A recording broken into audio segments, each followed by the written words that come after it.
I've spent my whole life around the water. I've been shrimping since I was 8 years old. And even when I was smaller, when I was like 4 and 5 years old, my dad would come in from shrimping, and all of us kids would go to the bay.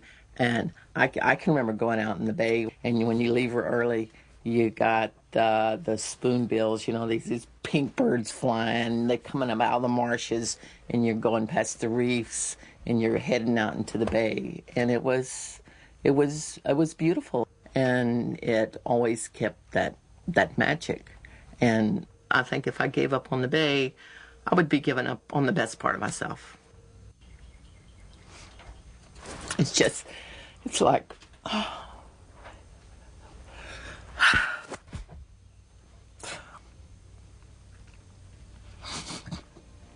And I don't like, I hate crying, really, especially, I hate crying. I don't cry in front of corporations.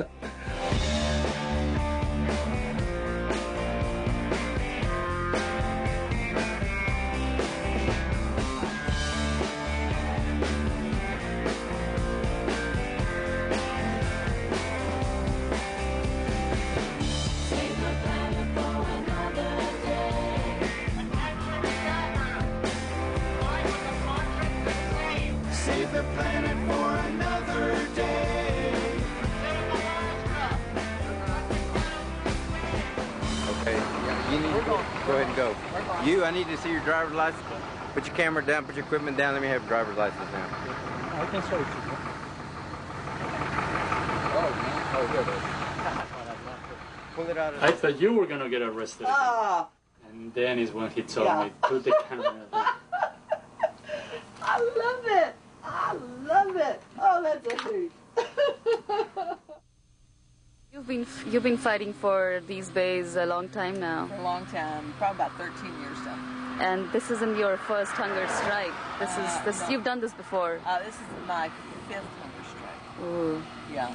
So how did the past 4 hunger strikes go? Were any of them against Dow? I had 3 against Formosa, 1 against DuPont, and this one's against Union Carbide Dow. Mm-hmm. How did those other 4 go? What came out of them? The first one I got results in 12 days.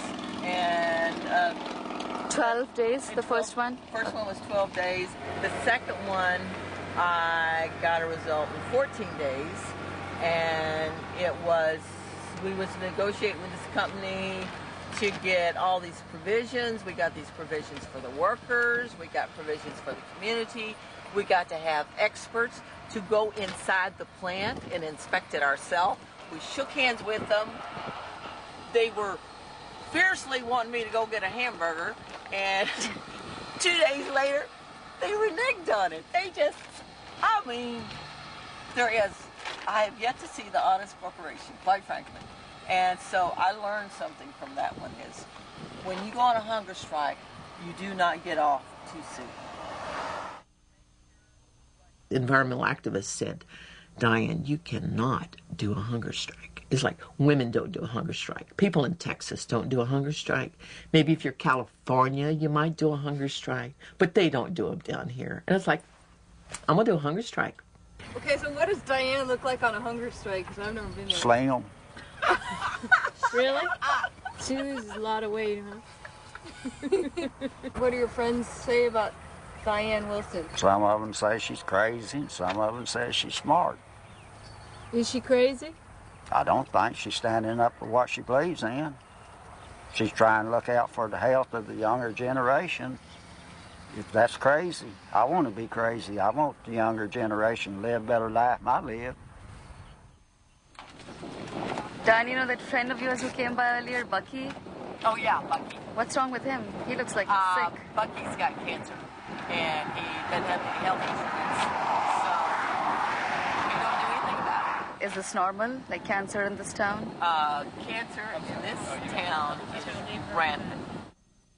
It's like I said, in this county, the big joke is if you work for the Union Carbide plant, which is now the Dow plant, you're going to eventually die of liver cancer or brain cancer. If you work for Alcoa, you're going to die of asbestosis or some type of lung disease. That's just the way it is. Most people say, well, you know, if we don't have the big industries in the county, they bring in plenty of jobs, we need work, which is fine, but, you know, to make a living, you're going to have to sacrifice your health. All these plants do not like to look like they're bad apples.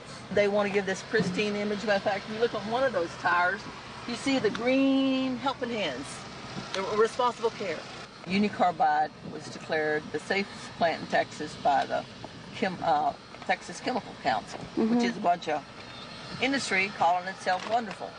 And about 2 weeks later, the plant exploded, and it happened at midnight, or else there'd have been hundreds of workers killed because it pretty much wiped out half the plant. They felt it like 35 miles off, breaking out windows.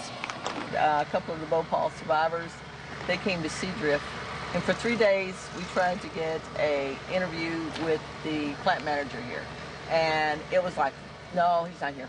Oh no, he's got something else to do. And it's like, we showed up anyway, and naturally it's like, oh no, he's not here. But PR man met us, and he set those people who had been through the worst disaster on the face of the earth, he sent them through a 30-minute safety film.